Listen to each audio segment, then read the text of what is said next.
French journalists who were released from Syria after 10 months. That's right. They were released over the weekend, and it was, of course, Easter weekend, so a lot of papers are a little bit behind and focusing in on it today.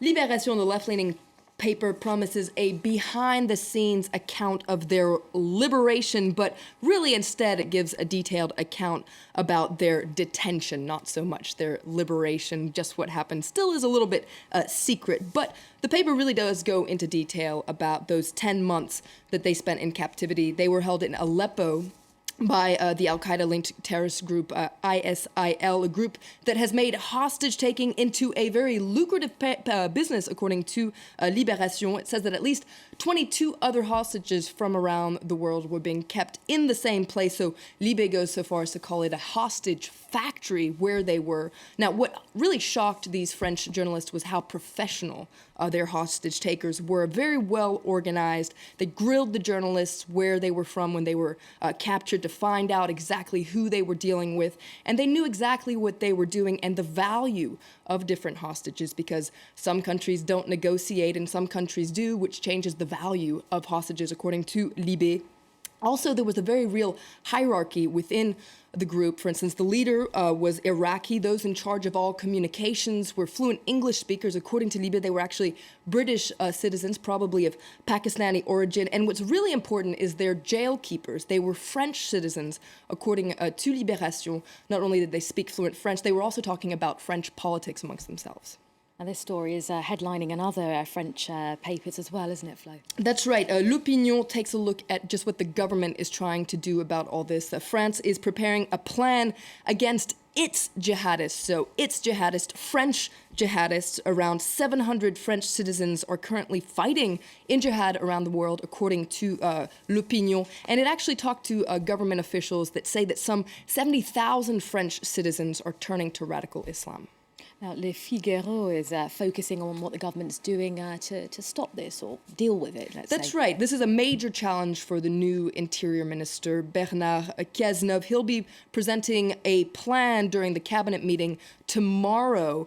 So what is the government doing to try to stop young French citizens from going to fight jihad? Well, Le Figaro takes a closer look at this 20-point plan. The main axes are one of prevention, setting up hotlines for the families of these children who are turning to radical Islam so they can seek help from psychologists and social workers, etc.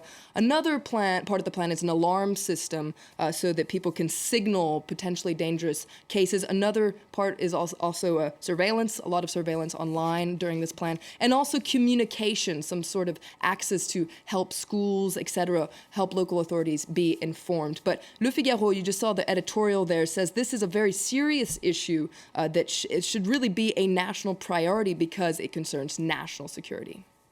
Now, turning away from the issues in Syria, Aujourd'hui en France is looking at something completely different, and that's the experiences of women on the streets of France. That's right. They're talking about harassment in the streets today, and the front page is very striking. It says, marre des goujats, so tired of jerks. Now, you might have been unfortunate enough to experience this on the streets of Paris. A lot of women have. It starts out as unsolicited, compliments about your appearance that can quickly turn to insults if you don't accept to have coffee or go on a date with somebody. And Aujourd'hui en France, Le Parisien takes a closer look today, saying there is indeed a very fine line between harmless flirting and harassment, but more and more women are speaking out, saying that this line has been crossed. You can see the title there. It says there's an outcry against machos in the street. Now, statistics back this up. About 20% of women say they were insulted at least once during the last year. And indeed, there's been a lot of stuff going on online. For instance, there was a video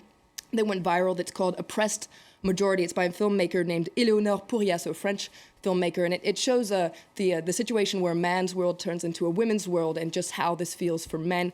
A lot of people shared this video because I guess it felt very real to them. And Le Parisien points out it's not just a French problem. This happens all over the world, all over Europe, and takes a look at how different countries deal with it. Belgium, for instance, is thinking about making such insults into a punishable crime in court.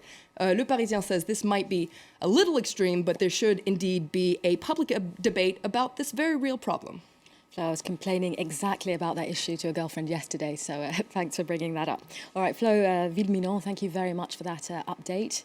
And now coming up, Jean-Paul II, the first and only Polish Pope, has now been canonised as a saint. Our team have been to the town where he was born to find out more about the man who helped bring an end to communism. Do stay tuned to France 24.